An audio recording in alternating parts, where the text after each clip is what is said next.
चलिए भाई, सबसे पहले देखिए बेटा, निर्गुण काव्य धारा है और ये सगुण काव्य धारा है, यानी कि भक्ति काल को दो हिस्सों में बांटा गया। पहला था निर्गुण काव्य धारा और बेटा दूसरा था सगुण काव्य धारा। ठीक है, अब जो निर्गुण काव्य धारा है उसको भी दो हिस्सों में बांटा गया, ज्ञान मार्गी और प्रेम मार्गी। और यहां पर सगुण काव्य धारा को भी भाई राम भक्ति और कृष्ण भक्ति। अब बहुत सारे क्वेश्चन यहीं से इकट्ठे होंगे, बहुत सारे क्वेश्चन यहीं से पूछे जाएंगे। जल्दी से आ जाइए भाई। चलो, अभी मेरे हिसाब से बच्चे कम हैं, तुम हिंदी में इंटरेस्ट कम ले रहे हो। हाँ, मैं कितने प्यार से तुम लोगों को पढ़ाता हूँ। टारगेट मेरा ये होता है, मेरा बच्चा आए, क्लास ले। सारंगना थैंक यू। क्लास लो, हिंदी को सीखो। हिंदी हमारी अपनी भाषा है, हमें पता होना चाहिए अपने लोगों के बारे में। और अगर तुम इसी तरह लापरवाह बने रहे तो बेटा बहुत बड़ा नुकसान हो जाएगा, है ना। हिंदी को सीखने के लिए हम लोग आए हैं, हमें हिंदी को पढ़ना पड़ेगा। ठीक है, रीना शर्ट को छोड़ो बेटा, शर्ट से बाहर आ जाओ। शर्ट तो अच्छी बुरी जैसी भी चलेगा, यहां आ जाओ। चलो भाई, भक्ति काल पे आ जाइए। तो भक्ति काल के बारे में कुछ चीजें बता दो। सबसे पहले तो हम चर्चा ये कर लें कि आदिकाल सबसे पहले हमने कल पढ़ाया था, मतलब कल का मतलब 2 क्लास पहले, 2 दिन पहले। तो आदिकाल जब मैंने पढ़ाया तो आदिकाल कैसे आया, उसके आने की वजह क्या थी, मैंने सब कुछ बताया। इसी तरह भक्ति काल कैसे आया और उसके आने की क्या क्या वजह रही, ये भी तो तुम जानना चाहोगे कि भक्ति काल सर कैसे आया, कौन लाया, इसके पीछे के क्या कारण थे। देखो, कारण बहुत सारे हैं। कारण राजनीतिक भी हैं, कारण सामाजिक भी हैं, कारण धार्मिक भी हैं, बहुत सारी परिस्थितियां भी रही। ठीक है, बहुत सारे कारण रहे, एक एक करके सुन लो, तुम्हें इंटरेस्ट आएगा। देखो, ये बात उस समय की है जब दिल्ली पर सल्तनत काल चल रहा था। आपको पता है ना, दिल्ली डायनेस्टी तो पता होगा, दिल्ली सल्तनत काल था और मुगल काल के बीच की कहानी है। देखो, मुस्लिम आक्रमण हो रहे थे, बहुत बुरे तरीके से मुस्लिम आक्रमण हो रहे थे। और दिक्कत ये थी कि जो हिंदू देवी देवता हैं भाई, क्योंकि हम तो सनातनी थे ना उस समय तो भाई बाहर से तो मुस्लिम आए, उस समय तो मुस्लिम थे ही नहीं ना अपने देश में, तो केवल एक ही धर्म चलता था। देखो, इसको कोई हिंदू और मुस्लिम धर्म के ऊपर ना ले, मैं पहले डिस्क्लेमर दे रहा हूं। मैं आपको वो कारण बता रहा हूं जिनकी वजह से भारत में भक्ति आंदोलन शुरू हुआ या भक्ति काल आया।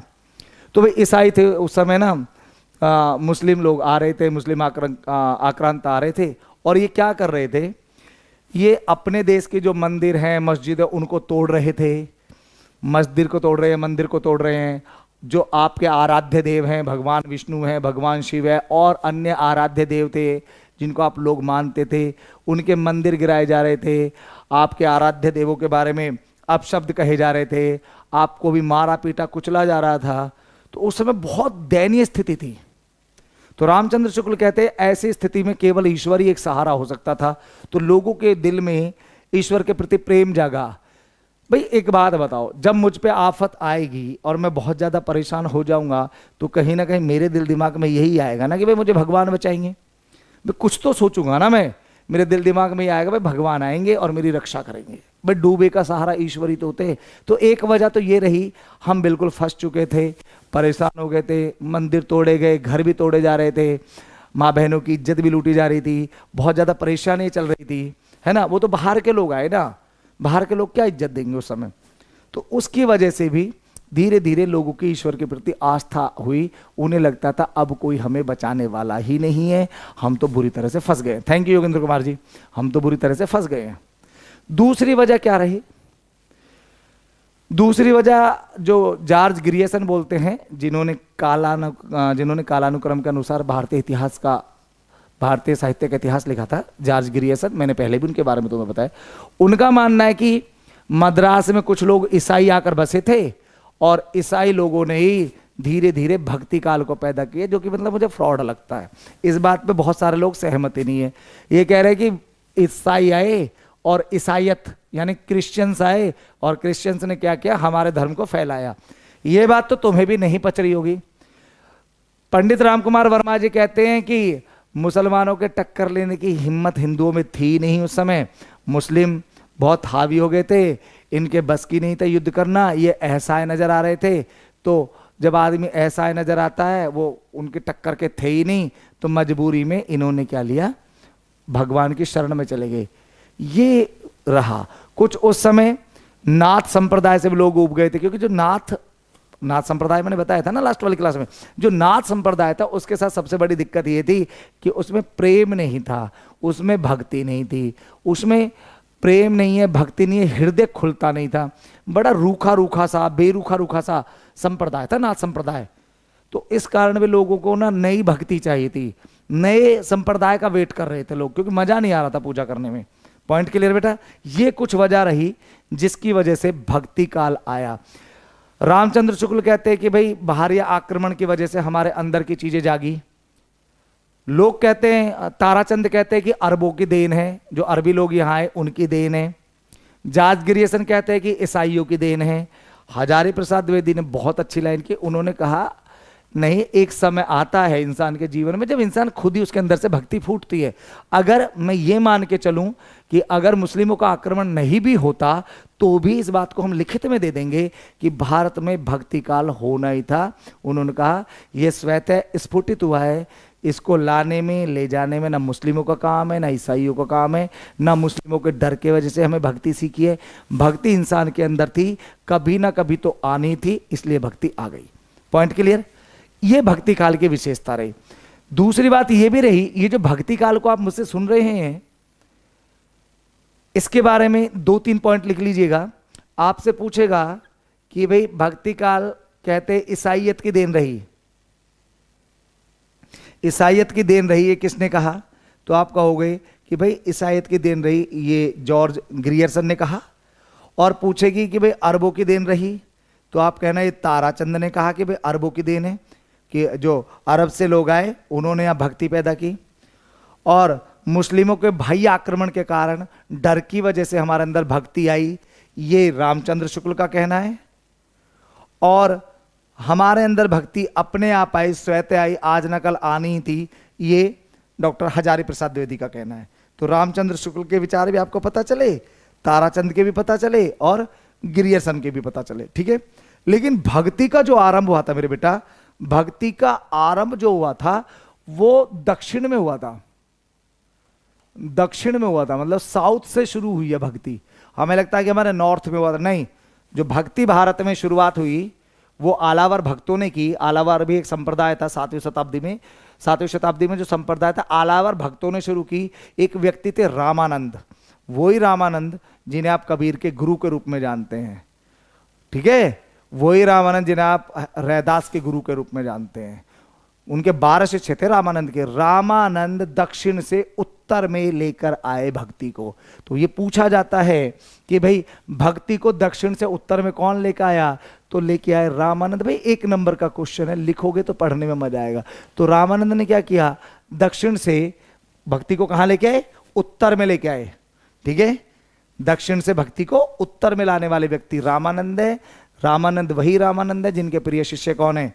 कबीर है। चलो अब ये सुनो ये कैसे कैसे काम करता है। भाई मैंने कहा था भक्ति काल को 2 हिस्सों में बांटा, निर्गुण काव्य धारा और सगुण काव्य धारा। अब ये जो निर्गुण काव्य धारा है, ये वो लोग इसके अंदर आते हैं जो भगवान को कहते हैं ईश्वर की कोई तस्वीर नहीं है, ईश्वर का कोई आकार नहीं है, वो निराकार है, वो घट घट में बसा हुआ है, वो कोई एक आकार में ईश्वर को नहीं ढाला जाता। Point clear? ये लौकिक प्रेम के द्वारा अलौकिक प्रेम की बात करते हैं। इनका मानना ईश्वर घट घट में व्याप्त है, उसकी अपनी कोई तस्वीर नहीं है, उसकी अपनी कोई रूपरेखा नहीं है, वो पूरी दुनिया में बिखरा हुआ है, वो निराकार है, उसका अपना कोई आकार नहीं है ना, वो ब्रह्म है, ऐसा मानते हैं निर्गुण वाले। अब निर्गुण में भी 2 थे। निर्गुण में कुछ लोग तो ऐसे थे जो ज्ञान के रास्ते ईश्वर को पाना चाहते थे, और कुछ लोग ऐसे थे जो कहते थे ईश्वर को प्रेम के रास्ते पाया जाता है। तो जो कहते थे कि भाई भक्ति करो, ईश्वर को जानने की कोशिश करो, ध्यान में बैठो, अपने आप को समझो, ईश्वर को पढ़ो, ईश्वर को जानो, ईश्वर को समझो, ऐसे लोग तो कहलाए संत, है ना, संत महात्मा। तो हम कहते हैं ना बहुत ही पहुंचे हुए संत है। तो जो भी संत होगा वो ईश्वर की पिक्चर के बारे में, तस्वीर के बारे में, इमेज के बारे में मना करेगा। वो कहेगा भाई अगर तुम्हें पूजा करनी है तो उस ईश्वर की करो जिसकी तस्वीर ही नहीं बनती है। ईश्वर निराकार है, निर्गुण ब्रह्मा है, उसका कोई आकार नहीं है, वो घट घट में, मंदिर में नहीं, वो हर जगह है, हृदय में है, आपके हृदय में है, हर जगह है। ऐसे लोग संत कहलाते हैं। आप यानी कि इन्होंने ज्ञान का मार्ग चुना, ये ईश्वर को ज्ञान के थ्रू जानने की कोशिश करते थे। ये लोग थे, ये कहते थे नहीं, ईश्वर को इन्होंने पत्नी के रूप में देखा और भक्त को पति के रूप में देखा। ध्यान से सुनिएगा, ये कहते थे ईश्वर को ऐसे प्रेम करो जैसे पत्नी को करते हैं, ईश्वर में अपनी प्रेमिका ढूंढो। गुरु और ईश्वर को ये प्रेमिका के रूप में देखते थे और खुद को प्रेमी के रूप में देखते थे, और कहते थे प्रेमिका के लिए पूरा जीवन न्यौछावर कर दिया, हमारी कोई अपनी औकात नहीं है। तो मतलब जब आप इस तरह से ईश्वर को देखते हो कि भाई ईश्वर जो है मेरी प्रेमिका या मेरी पत्नी की भूमिका में है, और मैं क्या हूं, मैं उसके पति या प्रेमी की भूमिका में हूं। मैं ईश्वर को मोहब्बत करता हूं, प्यार करता हूं, उसके प्यार में पागल हूं, घर बार भूल गया हूं, घर छोड़ दिया, धन दौलत छोड़ दी, परिवार छोड़ दिया। जैसे आदमी करता ना प्यार में, पूरी दुनिया को छोड़ देता है ना, पूरे संसार में आग लगे, है ना, उसे कोई मतलब ही नहीं होता है। डॉक्टर कोरबेचन ने कहा भी है, सारी धरा भी साथ दे तो और बात है, तू जरा भी साथ दे तो और बात है। चलने को तो एक पैर पर भी चल सकते हैं लोग, दूसरा भी साथ दे तो और बात है। यानी कि ऐसे लोग होते हैं जो पूरी दुनिया को भूल जाते, एक व्यक्ति में इंसान सब कुछ ढूंढता है। ऐसे लोग थे ये लोग कहलाए सूफी। तो सूफी लोग वो होते हैं, ये कहते हैं पहले लौकिक प्रेम करो फिर अलौकिक प्रेम करो। लौकिक का मतलब है, वो आपने कुछ दो शब्द सुने होंगे, एक शब्द है इश्क मजाजी, एक शब्द है इश्क मजाजी, इश्क इन्हीं का दिया हुआ नाम है, इश्क मजाजी।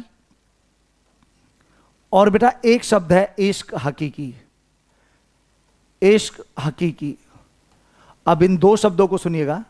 इश्क मजाजी होता है जो लौकिक युग में प्रेम किया जाता है, जैसे प्रेमी और प्रेमिका का जोड़ा। उनका जब कोई अपनी प्रेमिका को बहुत प्यार करेगा, इतना चाहेगा तो उसमें प्रेमिका में उसमें ईश्वर नजर आएगा। वो गाना तुझ में रब दिखता है यारा मैं क्या करूं, मैंने गलत थोड़ी कहा था, एक तरह से सूफी के ही बोल है।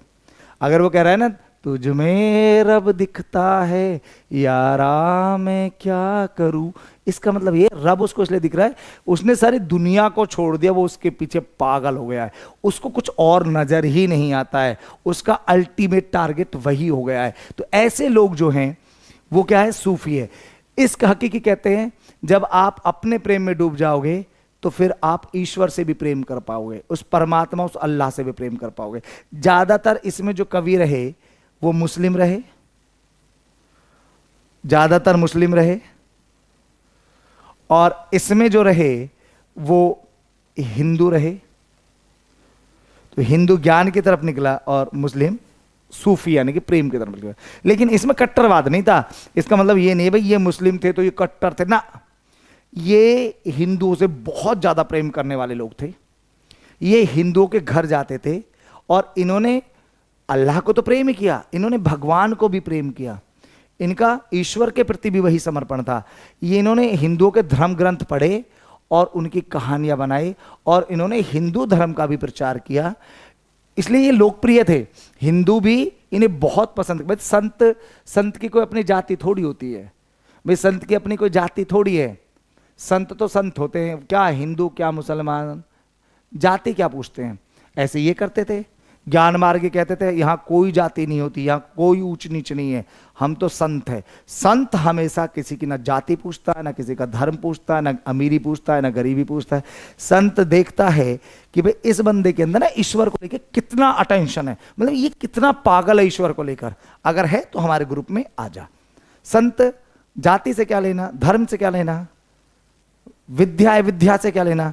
संत चाहता है समर्पण, ये भी संत है ये भी संत है, बस ये आपको ज्ञान के रास्ते लेके जाएंगे, ये आपको प्रेम के रास्ते लेके जाएंगे। किस किस को पॉइंट के लिए हुआ।